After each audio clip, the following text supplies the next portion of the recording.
இன்னைக்கு நாம நாகப்பட்டினம் ஸ்ரீ நெல்லுக்கடை மாரியம்மன் கோயிலோட தல வரலாறு தான் பற்றி தெரிஞ்சுக்க போகிறோம். இந்த மாரியம்மன் கோயில் புன்னைநல்லூர் மாரியம்மன் கோயில், சமயபுரம் மாரியம்மன் கோயில் மாதிரி ரொம்ப விசேஷமாக இருக்கும். கோயிலோட அமைப்பும் சரி, அம்மனோட தோற்றமும் சரி ரொம்ப கம்பீரமாகவும் ரொம்ப சிறப்பு வாய்ந்ததாகவும் இருக்கும். ஒரு காலத்தில் நாகப்பட்டினத்தில் நெல் வியாபாரம் செய்து கொண்டிருந்த ஒரு பெண்மணி தான் பெரிய நாகத்தம்மாள் அப்படின்னுங்கிறவங்க. அவங்க கிட்ட நெல் கேட்டு ஒரு பெண்மணி நல்ல மஞ்சள் நிற புடவையோட புன்முறுவலான ஒரு சிரிப்போடும் அங்கேருந்து வந்து கேட்டிருக்காங்க, எனக்கு நெல் அளந்து கொடுக்க முடியுமான்னு. இவங்க உள்ளே போய் அளந்து எடுத்துகிட்டு வர்றதுக்காட்டியும் அந்த பெண்மணி அந்த இடத்த விட்டு மறைஞ்சிருக்காங்க. மிகுந்த ஏமாற்றம் அடைஞ்ச நாகத்தம்மாளுக்கு அன்னைக்கு இரவே கனவுல மகமாயி வந்து புற்று இருக்கிற இடத்துல மஞ்சளும் குங்குமம் இட்டு வழிபட்டு வந்தா ஊர் மக்களை நான் காப்பாற்றுவேன் அப்படின்னு சொல்லியிருக்காங்க.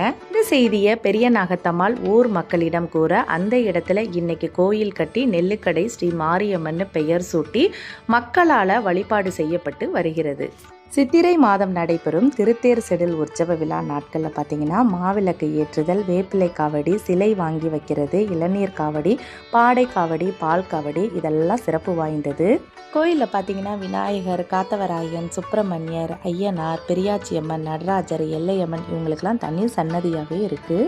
நாகை மாவட்டத்து சுற்றுலா தலமான வேளாங்கண்ணிக்கு வர்றவங்களும் நாகூர் தர்காவுக்கு வர்றவங்களும் நாகப்பட்டினம் நெல்லுக்கடை மாரியம்மன் கோயிலுக்கு கண்டிப்பாக எப்போவுமே வந்துட்டு தான் போவாங்க. இந்த தகவலை கேட்டு இந்த கோயிலுக்கு நீங்கள் வரணும்னு நினச்சிங்கன்னா நாகப்பட்டினம் பழைய பேருந்து நிலையத்தில் வந்து நீங்கள் இறங்குனீங்கன்னா அங்கேயே கோயில் இருக்குது. இதுக்காக நீங்கள் தனி ஆட்டோ அடுத்தது பஸ்லாம் வரணுங்கிற அவசியம் கூட கிடையாது. இந்த அம்மனோட சிறப்பு என்னன்னு பார்த்தீங்கன்னா, முக்கியமாக அவங்க ஒரு பெண். நீங்கள் ஒரு பெண்ணாக அவங்க கிட்ட கண்ணீர் விட்டு உங்கள் மனசில் இருக்கிறத என்ன கேட்டாலும் அவங்க கண்டிப்பாக நிறைவேற்றி கொடுப்பாங்க. நீண்ட நாளாக தீராத நோயில் இருக்கிறவங்க, திருமணம் ஆகாதவங்க, குழந்தை பாக்கியம் இல்லாதவங்க இவங்கெல்லாம் வந்து இங்கே வேண்டிக்கிட்டால் கண்டிப்பாக உங்களோட நேர்த்தி கடன் எல்லாமே நிவர்த்தியாகும்.